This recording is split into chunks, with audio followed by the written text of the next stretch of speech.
एक भक्त गया भगवान के पास, तपस्या की, भगवान प्रसन्न हो गए। भगवान बोले क्या वरदान चाहते हो बताओ। बोले मैं जो मांगूं सो मुझे मिल जाए। भगवान बोले ये देना हमने बंद कर दिया। बोले चाहिए तो यही वरदान चाहिए, जो मांगूं सो मुझे मिल जाया करे। भगवान बोले तपस्या किए, कुछ तो देना पड़ेगा, खाली हाथ तो जाएगा नहीं। तो भगवान बोले कलयुग में आदमी अपने सुख से ज्यादा, अपने दुख से ज्यादा दूसरे के सुख से दुखी है। मतलब ये जो चाहे इसको मिल जाए, लेकिन यदि ऐसा कुछ नियम बना दिया जाए कि इसके पड़ोसी को दुगना मिलेगा, दुखी रहेगा हमेशा। एक दिन आएगा बोले कि मेरा जो आपने मुझे वरदान दिया इसको नष्ट करो, मुझे नहीं चाहिए कुछ भी। भगवान बोले ठीक है, हम तुम जो चाहोगे तुमको दे देंगे, लेकिन हमारी एक शर्त है। क्या? पड़ोसी को दुगना मिलेगा। तपस्या मैंने की, मेहनत मैंने की, घर परिवार मैंने छोड़ा, मुझे एक मिलेगा, पड़ोसी को दो मिलेगा। भगवान बोले चाहिए तो ले लो, नहीं तो जाओ। बोले ठीक है, नहीं आप दे दो, मैं देखूंगा क्या करना है। भगवान बोले ठीक है। हे भगवान मेरा बहुत सुंदर बंगला बन जाए। मैं उसका तो बंगला बना, ठीक सामने पड़ोसी के 2 बंगले बने, उससे भी बड़े बड़े, उससे भी ज्यादा सुंदर। स्थिति हो गई, राह चलने वाले उसके बंगले को देखे ही नहीं, सब उनको देखते हुए निकले। अपने घर के बाहर खड़ा होकर के देखता है, बोले मेरा फिर भी छोटा ही रह गया, क्या करूं? बड़ा मांगूंगा तो इसको दुगना बड़ा मिलेगा ना, दुगना मिलना है इसको तो। कोई बात नहीं, मेरी तपस्या का तू भी खा। अपने व्यापार आदि की सब मांगने लगा, मेरी फैक्ट्री खुल जाए, उसकी 1 खुले, उसकी 2 खुल गई। हे ठाकुर जी मेरे पे बहुत सुंदर सी एक गाड़ी आ जाए, उस पे 1 आई, पड़ोसी पे 2 आ गई। हे ठाकुर जी अब तो सुंदर सी कन्या से मेरा ब्याह करा दो। और उसका तो 1 ब्याह और पड़ोसी के 2 ब्याह। और उसने मांगी सुंदर कन्या, तो पड़ोसी को मिली परम सुंदर कन्या। महाराज देखते ही बेहोश हो जाए आदमी, ऐसी सुंदर सुंदर 2 पत्नी। उनको देख करके अब तो ये महाराज इससे सहनी नहीं हो, जो मांगता हूं सब दुगना मिलता है। अच्छा, जो मांगता हूं मुझे 1 मिलता है, इसको दुगना मिलता है। मतलब घाटे की चीज मांगी तो मुझे थोड़ी होगी, इसको दुगनी होगी। उल्टा मांगने लगा। हे ठाकुर जी मेरी 1 आंख फूट जाए, मैं तो 1 आंख से देख लूंगा, ये तो दोनों फूटेंगी, इसकी सामने वाले की दोनों फूट गई। इसीलिए श्रीमद् भागवत में कहा निर्मत सराणाम सताम। भागवत का अधिकारी कौन है? वक्ता और श्रोता दोनों मात्सर्य दोष से रहित होने चाहिए। मात्सर्य दोष मतलब दूसरे के सुख को देख करके जो हमको पीड़ा होती है, जो ईर्ष्या होती है, उसी को मात्सर्य दोष कहते हैं। यदि श्रोता मात्सर्य दोष से युक्त है तो उसको कथा समझ में नहीं आएगी, और वक्ता मात्सर्य दोष से युक्त है तो वो कथा समझा नहीं पाएगा। इसलिए निर्मत सराणाम सताम। लेकिन सतयुग के लोग ऐसे नहीं है, निर्वैरम, सबका भला चाहते हैं, सबका मंगल चाहते हैं। श्री बद्रीनाथ भगवान जिनको सुनकर के सोते हैं, जयदेव महाप्रभु, उनकी दशावतार स्तुति गाई जाती है। इतना आनंद आता है सुनकर के।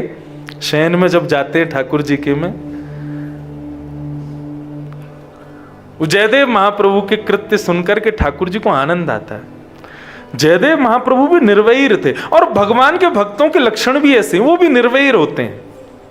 श्री जयदेव महाप्रभु के प्रसंग में आता है कि एक बार अपने किसी शिष्य के यहां से प्रसादी पा करके, दक्षिणा लेकर के, और जा रहे थे बैलगाड़ी में बैठ करके।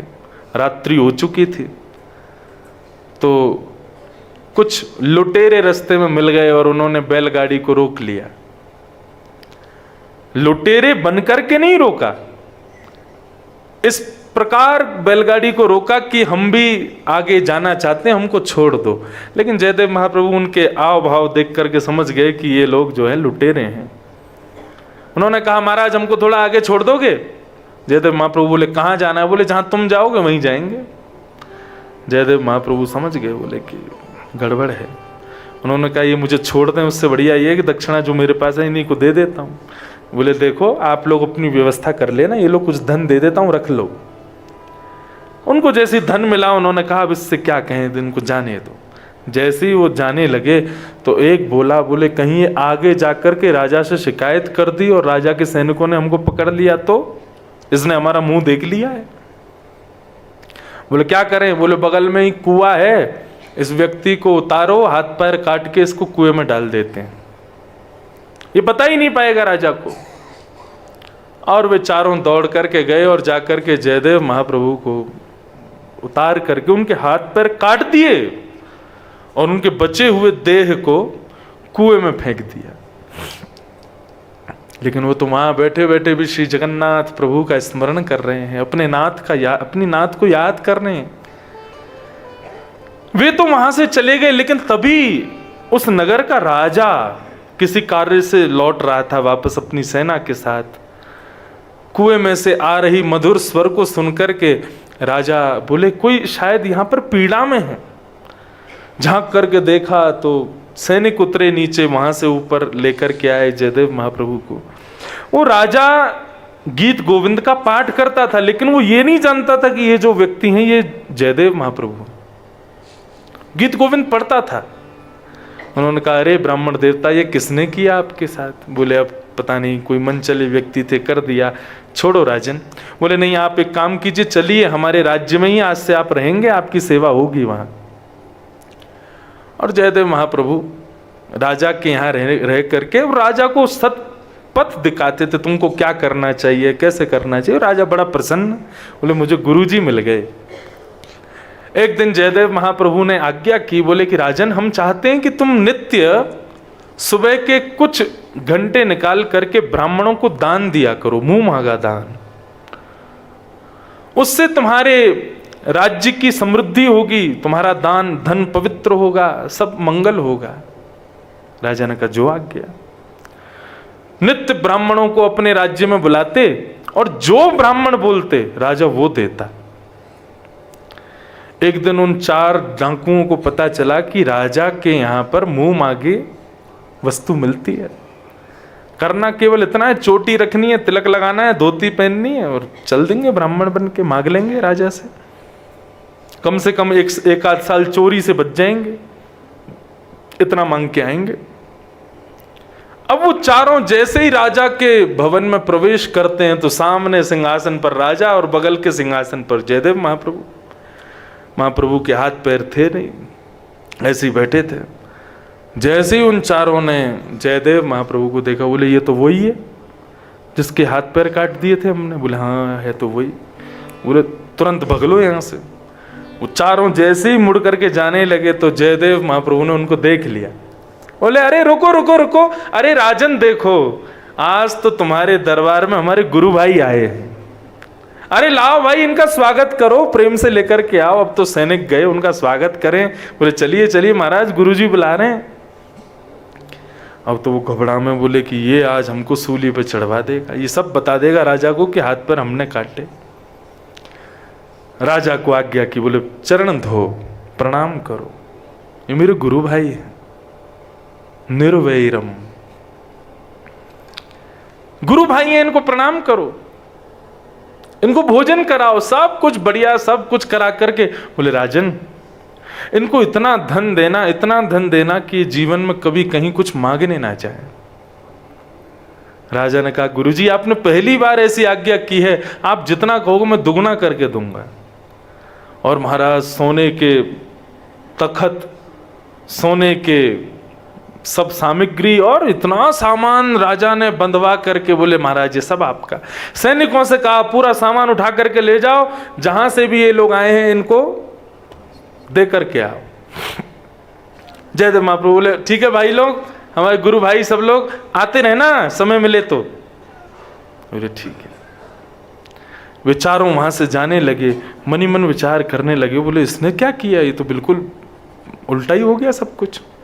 सैनिक लोग एक जगह बैठ करके कहीं प्रसाद पा रहे थे तो उन महात्माओं से, उन डाकुओं से पूछा, बोले महाराज एक बात बताओ, आप हमारे गुरुजी के क्या लगते हो, और हम जानना चाहते हैं हमारे गुरुजी के हाथ पैर कैसे कट गए। तो उन डाकुओं ने झूठ बोला। बोले अब हम तुम्हें क्या बताएं, तुम्हारे पूजनीय हैं वो, इसलिए हम कुछ कह नहीं रहे हैं, लेकिन ये ना, ये जब गुरुकुल में पढ़ते थे तो इन्होंने हमारे गुरुजी के यहाँ चोरी करी थी और ये पकड़े गए। तब गुरुजी ने हमको आज्ञा की कि भाई इसको जान से मार दो, मैं इसको जीवित नहीं देखना चाहता, इसने गुरुद्रोह किया है। तब हम लोग उसको लेकर के वन में आए, हमको बड़ी दया आ गई, भाई इसको जान से नहीं मारना चाहिए। तो फिर हम लोगों ने जान से ना मार के उसके हाथ पैर काट दिए। ऐसा हुआ। जैसे ही ये बात उन चारों डाकुओं ने कही, पृथ्वी डामाडोल होने लगी, पृथ्वी में प्रलय जैसा आने लगा, भूकंप। और जहां वो चारों खड़े थे वहीं से धरती फट गई और चारों धरती में समा गए। उन सैनिकों ने जाकर के ये बात पूरी राजा को बताई। राजा ने जब ये बात सुनी तो उन्होंने जाकर के गुरुदेव को प्रणाम किया। बोले गुरुजी, मैं सत्य जानना चाहता हूं क्या है। बोले राजन, तुम जिस नित्य गीत गोविंद का पाठ करते हो उसकी रचना मैंने की है, मैं जयदेव हूं। राजा के नेत्र सजल हो गए। भगवान, आप मेरे गुरु हैं, समय से मैं बचपन से आपको पढ़ रहा हूं, आपने कभी बताया नहीं कि आप जयदेव हो। और आपने जो ये किया, उन लोगों को, डाकुओं को ब्राह्मण बता करके उनको इतना धन दिलवाया, ये क्यों? बोले मैं तो चाह रहा था कि उनकी बुद्धि सुधर जाए, वैसा ना करें। लेकिन राजन, सदैव याद रखना, जब तुम्हारे साथ किए हुए किसी व्यक्ति को तुम क्षमा कर देते हो ना, और तब भी वो व्यक्ति नहीं सुधरता, तो प्रकृति तुम्हारा बदला लेती है। मैंने क्षमा किया और मैंने और उपकार किया कि वो सुधरे, लेकिन फिर भी नहीं सुधरे ना, तो प्रकृति ने मेरा बदला लिया। और इतना कहते ही जयदेव महाप्रभु के दोनों भुजाएं और दोनों चरण प्रकट हो गए। ये साधारण थोड़ी हैं, हरि अवतार हैं, ठाकुर जी के परम प्रिय हैं जयदेव महाप्रभु। यूं ही नहीं, जगन्नाथ भगवान, श्री बद्रीनाथ भगवान, उनके कृत उस गीत गोविंद को सुन के सोते हैं। साधारण नहीं है जयदेव। तो निर्वैरम, सतयुग के लोगों का दूसरा लक्षण क्या है? निर्वैरम, किसी से बैर नहीं करते। मैं अपनी कथा में सदा कहा करता हूं, कोई तुम्हारे साथ कुछ गलत करे, कुछ बुरा करे, तो तुम दंड देकर के बहुत हल्के में पार करवा देते हो उसको। तुम क्षमा करो, बदलने का मौका दो, फिर भी नहीं बदलेगा ना, तो प्रकृति दुगना लेगी उससे बदला। हम कहते हैं ना, भगवान सब देख रहे हैं, ये बात कहने की नहीं, ये वास्तविकता है। प्रकृति सब याद रखती है कि किसने किसके साथ क्या किया है और उसको कब क्या कैसे देना है। न्याय करती है पृथ्वी। तुम क्षमा करो, तुम क्यों अपने आप को बदलो? निर्वैरम। तो कैसे है मनुष्य? शांता, पहला लक्षण। दूसरा निर्वैरम। तीसरा श्रोहित। श्रोहित का मतलब होता है, निर्वैर का मतलब तो होगा किसी से बैर ना। श्रोहित मतलब सबका अच्छा चाहने वाले, सबका भला चाहने वाले। हम कलयुगी लोग केवल अपना भला सोचते हैं, लेकिन सतयुग के लोग कैसे हैं? सबका मंगल हो। तेरा मंगल मेरा मंगल सबका मंगल होए रे। जो हम कहते हैं कि सबका मंगल हो, लेकिन मानते नहीं है, स्वीकार करते नहीं है। सतयुग के लोग ऐसे ही हैं, वो सबका मंगल चाहते हैं, सबका मंगल हो। और चौथा लक्षण क्या है? समाह, सम है। सतयुग में मूर्ति पूजा नहीं होती। सतयुग में एक दूसरे को ही भगवान समझ करके एक दूसरे की पूजा करते हैं। सम है ना, सम दृष्टि है सबकी। वहां तब ठाकुर जी के इतने मंदिर आदि भी नहीं थे। श्री बद्री विशाल भगवान के लिए भी बताया जाता है कि सतयुग में श्री बद्रीनाथ भगवान ऋषियों के मध्य बैठते थे और बैठ करके उन ऋषियों के मध्य में चर्चा करते थे। त्रेता में महर्षियों, सतयुग में महर्षियों के मध्य में, त्रेता में भक्तजनों के मध्य में, आदि आदि ऐसे प्रसंग मैंने पढ़ा है। और कलयुग आते ही ठाकुर जी फिर एक मूर्ति के रूप में विद्यमान हो जाते हैं। उससे पहले ठाकुर जी यहाँ पर बिल्कुल सस्वरूप जैसे ठाकुर जी हैं वैसे ही इस भूमि में विचरण करते थे। तो सतयुग में मूर्ति पूजा, मंदिर पूजा आदि क्यों नहीं है? क्योंकि वहां समता है, वहां एक दूसरे को ही भगवान स्वरूप मान करके सब पूज लेते हैं। ये 4 लक्षण हैं सतयुग के लोगों में: शांता, निर्वैराह, सुहृदः और समा। अब तीसरा प्रश्न, एक ही प्रश्न में 3 है, क्या है? केन विधिना पूज्यते? हर युग में लोग भगवान पूजन कैसे करते हैं? तो सतयुग में भगवान की पूजा कैसे होती है? तो यजन्ति तपसा देवं समेन च दमेन च। सम और दम में युक्त होकर के तपसा देवम, भगवान की तपस्या की जाती है, तप किया जाता है। भगवान स्वरूप एक दूसरे को तो मानते ही हैं, लेकिन कभी परम सत्ता को अपना कल्याण करना हो, अपने जीवन के अंतिम क्षणों में जब आते हैं, जब वानप्रस्थी हो जाते हैं, तो क्या करते हैं? अपने आत्म कल्याण के लिए तपस्या करते हैं, ठाकुर जी का यजन करते हैं। वहां पर आत्म कल्याण का और भगवान के पूजा विधि में तपस्या ही श्रेष्ठ है। तपस्या करके ठाकुर जी को प्राप्त किया जाता है। तो ये हैं सतयुग के लोग, कृत्य। अब करभाजन बता रहे हैं त्रेता युग के बारे में। त्रेता युग में किस प्रकार भगवान की पूजा होती है? तो पहला, भगवान का वर्ण कौन सा है? त्रेतायाम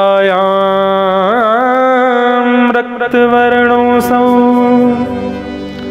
चतुर्बाहुस्त्रिमेखल। त्रेता में ठाकुर जी का वर्ण कैसा है? अच्छा, एक बात और थोड़ी स्पष्ट कर दूं। सतयुग, त्रेता, द्वापर, कलयुग में प्रकट होने वाले भगवानों का नाम नहीं बताया जा रहा है यहां पर। सतयुग, त्रेता, द्वापर, कलयुग में पूज्य भगवान जो हैं, जिनकी पूजा होती है, उनके बारे में बताया जा रहा है। कहीं आप ये सोचो त्रेता में तो मतलब राम जी, नहीं, राम जी भी जिनकी आराधना करते हैं उन स्वरूपों का वर्णन हो रहा है यहां पर। तो सतयुग में हंस भगवान और ऋषभदेव। अब त्रेता की बात आई। त्रेता में भगवान का वर्ण कैसा है? बोले रक्त वर्ण। रक्त वर्ण मतलब लाल। बताओ कौन है? कौन है रक्त वर्ण ठाकुर जी का? रक्त वर्ण स्वरूप है ठाकुर जी का नृसिंह। अच्छा, क्यों? हमने तो चित्रादियों में देखा वो सिंह के रूप में थे। कोई रक्त, अपने भक्त के हुए ऊपर अत्याचार के कारण, ठाकुर जी के क्रोध के कारण बिल्कुल लाल लाल नेत्र हो गए, हाथ पांव कांपने लगे, तो क्रोध के कारण उनका वर्ण रक्त वर्ण का हुआ। इसलिए त्रेता के पूज्य ठाकुर जी हैं नृसिंह, और दूसरे परशुराम। त्रेतायाम रक्तवर्णोऽसौ। त्रेता में भगवान परशुराम और नृसिंह बन करके, और भी रूप हैं, मैं अपनी मति से जितना खोज पाया उतना आपके सामने प्रस्तुत कर रहा हूं। वहां लिखा नहीं है नाम भगवानों का, मैं अपनी मति से बता रहा हूं। भगवान रक्त वर्ण के हैं। मानव कैसे हैं? मानवों के बारे में कहा गया रहा है कि यजन्ति विद्यात्रय्या धर्मिष्ठा ब्रह्मवादिनः। त्रेता के लोग कैसे होते हैं? उनका स्वभाव कैसा है? त्रेता के लोगों का स्वभाव है धर्मनिष्ठ। धर्मनिष्ठ हैं, धर्म विरुद्ध कोई क्रिया नहीं करता त्रेता में। और ब्रह्मवादिन, ब्रह्मवादी हैं। ब्रह्म शब्द से 3 अर्थ निकलते हैं। भगवान, वेद और ब्राह्मण। त्रेता के लोग कैसे हैं? बोले ब्रह्मवादी हैं। ब्राह्मण जो कह दे, वेद जो कह दें, या ठाकुर जी ने जहां कहीं भी पुराणों में जो वचन कह दिया वो उनके लिए सर्वोपरि है। ब्राह्मणों ने यदि कह दिया ऐसा करो, ऐसा नहीं करो, तो वो कार्य करते ही नहीं है। त्रेता के लोगों की विशेषता है, ब्रह्मवादी है। वेदोक्त कर्मों को ही करते हैं। वेद में जिन भावों के लिए निषेध है, त्रेता के लोग उन क्रियाओं को नहीं करते। यहां पर थोड़ा सा बदलाव आ जाता है। कैसा बदलाव? समता जो सतयुग में है वो नहीं होती। समता मतलब सब में भगवत दृष्टि, ये वाला भाव नहीं होता। ब्राह्मणों को, वेदों को और भगवान को, उन्हीं को ही श्रेष्ठ मान करके त्रेता के लोग रहते हैं। ये उनका स्वभाव है।